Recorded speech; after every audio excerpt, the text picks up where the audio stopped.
Assalamu alaikum wa rahmatullahi wa barakatuh. Chers compatriotes, je vais devoir reprendre la parole pour vous parler une nouvelle fois du dossier de l'assassinat du jeune gendarme Ahmed Abdou alias Fanou. Un rebondissement inattendu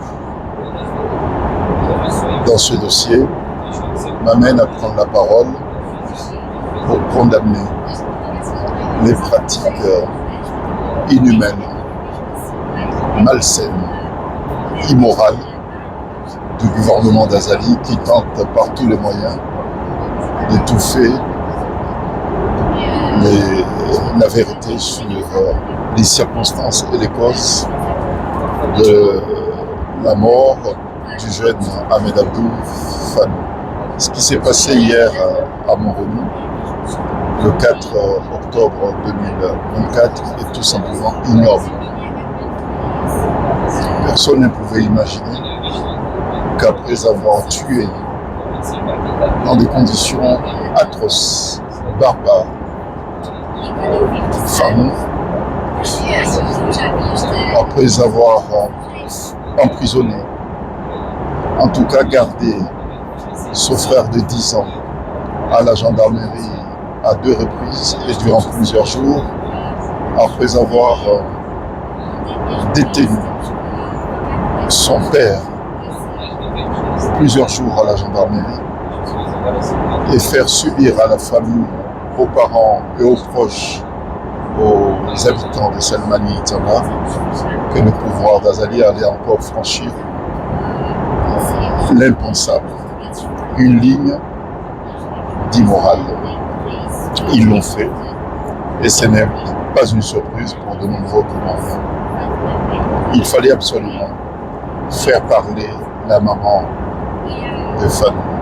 Il fallait absolument exercer des pressions sur elle, la persécuter, la contraindre à nier l'évidence, juste pour remettre en cause les preuves que nous disposons comme quoi Fanou, contrairement à ce que soulève le procureur de la République, n'est pas mort tout naturellement, mais a été torturé, a été assassiné dans un camp militaire. Sa mère a subi hier une interview dans un véhicule, dans des conditions extrêmement difficiles. Personne ne pouvait imaginer qu'après avoir perdu son fils, que cette femme allait subir des pressions inimaginables. Moi, de l'intervention de Madame Aboukaria, je retiens une chose suffit à discréditer la thèse officielle selon laquelle aucune trace de violence n'a été relevée sur le corps de la victime. La mère a tout simplement évoqué avoir relevé des traces de matraque sur le corps de son fils. Ça suffit, en dehors de toute autre preuve que nous disposons sur effectivement les traces de violence, les traces de torture.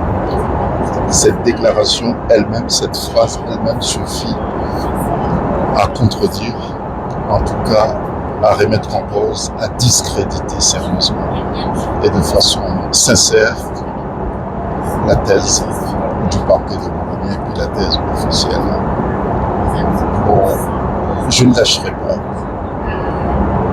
et je suis tout à fait disposé, et comme je l'ai fait actuellement, à accompagner ceux qui ont fui le Comore, ceux qui vont fuir le Comore pour nous donner suffisamment d'éléments qui seront soumis aux institutions judiciaires spécialisées, internationales spécialisées, et puis aux institutions partenaires des Comores et aux pays partenaires des Comores qui veulent aider, non pas Azali, mais aider les Comoriens et les Comores à rétablir l'état de droit et puis à mettre fin à ce régime sanguinaire, à ce régime criminel, et puis que la vérité éclate dans cette affaire de Fanou. Et puis justice soit faite non seulement à Fanou, mais justice soit faite aussi aux 39 personnes victimes d'assassinats commis en toute impunité par les militaires qui ont agi, ça il faut le dire, sous commandement et l'autorité du colonel Azali. Et je veux le répéter autant de fois que cela est nécessaire, que Azali est victime, a été victime de violence. Et cette violence a été commise sur sa personne dans un climat de terreur, de violence meurtrière qu'il a lui-même érigé comme mode de gouvernance. Il a lui-même appelé le gouvernement à la violence. La preuve, au mois de décembre 2019, à la sortie d'un bureau de vote à Mitsuje chez lui, en présence des caméras, des journalistes, il a demandé à ce que les têtes de ses opposants soient coupées. Bon, il s'en suivi la déclaration de son directeur du cabinet chargé de la défense qui a appelé les opposants à préparer leur testament. Donc, une série d'assassinats ont été commis par des militaires et que Azali et le commanditaire est l'unique seul responsable. Bon, voilà, donc ces faits seront sous acquis de droit. Je sais qu'il n'y aura pas justice au Congo, donc Azali sera à la tête de l'État congolais.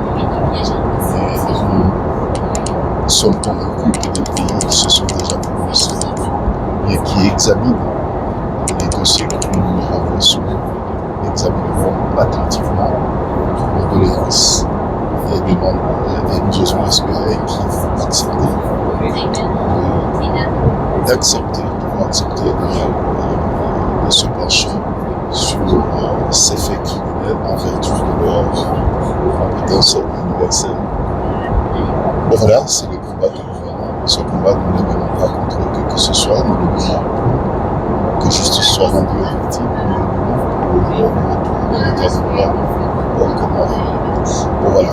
Donc, ce qui a été fait hier est inouï et faire témoigner la mère d'une victime d'assassinat commis dans les conditions barbares, faire témoigner dans un véhicule et la faire subir des pressions et la faire chanter et promettre que si elle fait des révélations, des déclarations qui nient l'évidence des circonstances de la mort de son fils de 10 ans, et son mari, et puis sa belle-sœur seront libérées. C'est ce qui a été fait hier, parce que juste à l'issue de cette fameuse et odieuse interview, son mari a été libéré ainsi que sa belle-sœur. Vous voyez, lorsque nous disons que Azali a des comportements inhumains et des pratiques complètement contradictoires avec le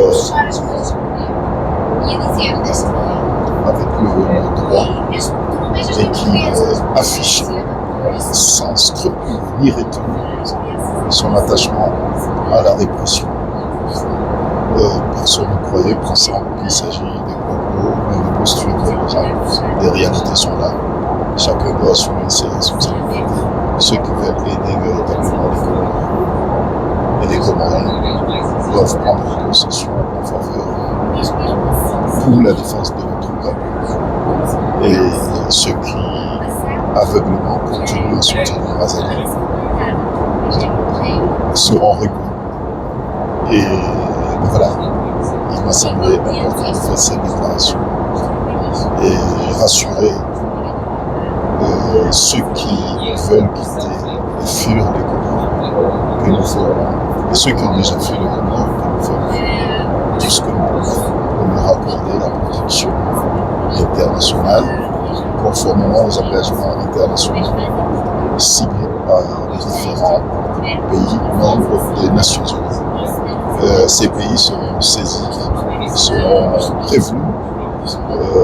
Nous allons leur demander, nous l'avons déjà fait à certains et d'autres seront saisis. Nous allons demander d'être très vigilants et bienveillants sur les demandes de protection subsidiaire internationale qui sont faites par notamment des jeunes Comoriens qui quittent les Comores souvent dans des conditions périlleuses. Voilà, merci. Salam.